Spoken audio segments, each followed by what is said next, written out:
say, kids, what time is it?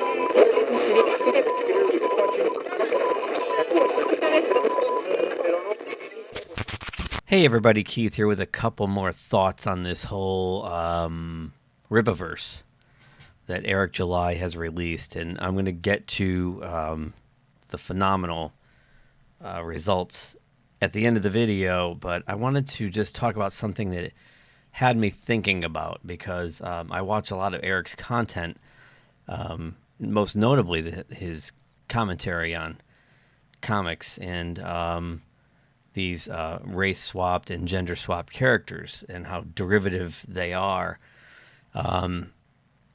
in lieu of what he's doing with his character ISOM. So I just want to make a quick little video about it, and I chose Sam Wilson as the contrasting character to go with here. Now, for those of you who don't know, Sam Wilson, a.k.a. the Falcon, and that's who he is to be. Sam Wilson is the Falcon. He's not Captain America. Sam Wilson was created in 1969 by Stan Lee and Gene Colan and made his debut in Captain America number 117. I'm going to give away something. I was 9 months old when Falcon was created or when he was introduced to the world.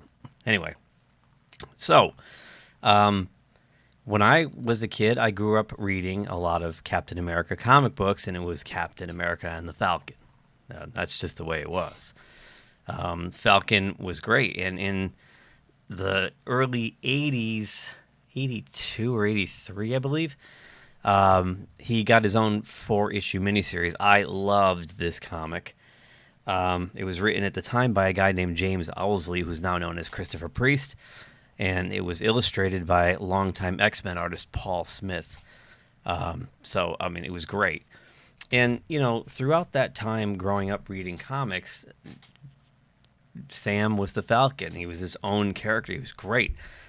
He was also the first, back to 1969, the first Black American superhero in comics. So, along comes 2015, 2016, in this weird age that we currently live in, this woke social justice warrior victim culture society.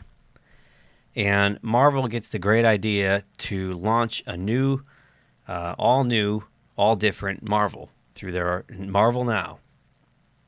And they did a lot of this derivative race and gender swapping of characters, and one of their ideas was to turn Falcon into Captain America. Now, I'm not going to go over this in great detail, but let's suffice to say,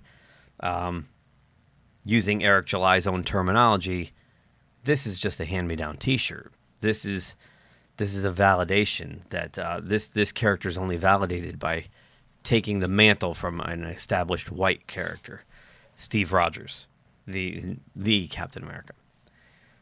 In my opinion, Steve Rogers is Captain America, and Sam Wilson is the Falcon. Both equally great for who they are. There's no reason to give a hand-me-down T-shirt to Sam Wilson. And when creators get confronted with this idea that, you know, all you did was you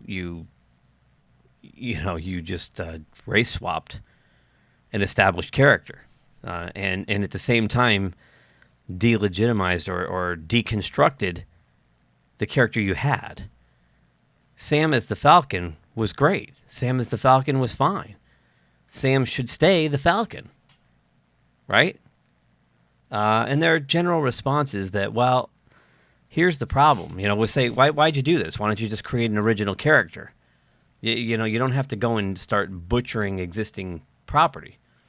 And their excuse is always that, well, you know, longtime fans won't accept a new character. They won't buy into a new character, especially one who may be a minority or a woman. Well, that brings us to the RippaVerse. This is in its 11th day. It is at $3 million plus, 34,000 individual purchasers. Eric's goal was $100,000. He crushed that in less than an hour. To me, this tells you that the argument that these talentless activist writers in comic books make, that no one will buy an original character, there's no audience for an original minority character, they're full of crap. Now, we don't know anything about ISOM beyond what's written here. And what's written here is Avery Silman is a common rancher, but that wasn't always the case. After obtaining some unique abilities, Avery spent a brief stint being a hero under the moniker ISOM in the city of Floor Park, Texas. Realizing that it wasn't for him, he walked away from this life, but after responding to a call from his sister, some violent altercations ensue and has Avery reconsidering his approach. What happened? Grab ISOM number 1 to find out. So that's it. That's all we know about this character. And this character, that brief synopsis, has generated over $3 million in business with 64 days left to go on this. Sky's the limit. And Marvel and DC better take notice, because your justification for things like this doesn't fly. It's bullshit. It's bullshit. Because there lies the proof. So, I know some of you are going to look at this and laugh. You're going to say, well, who is this? This is, some YouTuber that's caught lightning in a bottle, what have you. Do not discount what this could turn into. I'll close with this. In the 1980s, I worked in a comic shop, and the comic shop was enduring some hard times. And I remember they said, well, this week we're a little short on cash. We'll pay you in merchandise. And I said, oh, all right. And they said, why don't you go through the stack of what came in this week and take whatever you want, take as many as you want. And the woman I worked for said, check this out. This is a self-published magazine from these 2 guys in New Hampshire about these 4 turtles who practice martial arts. Why don't you grab a couple of these? They're number 1s. I leafed through it. Didn't really grab my attention. It was, you could tell it was low budget. You could tell it was self-published. I passed on it. The book was Teenage Mutant Ninja Turtles number 1. We all know what happened there. So that's it for me. Please like, share, subscribe, leave a comment below. If you don't like what you saw here, if you don't agree with anything I said, that's fine. You can leave comments. You can give me a thumbs down. That's great. If you watched this far, I thank you, and I will see you soon. If you enjoyed this video, please give us a thumbs up below. Also, please subscribe to GeekTime TV. It really helps us grow the channel. And make sure you hit that bell icon in order to receive notifications every time we drop new content here. You can also check us out on social media on Twitter, Facebook, and Instagram at GeekTimeNet. Thanks again for watching. We will see you soon. Say, kids, what time is that?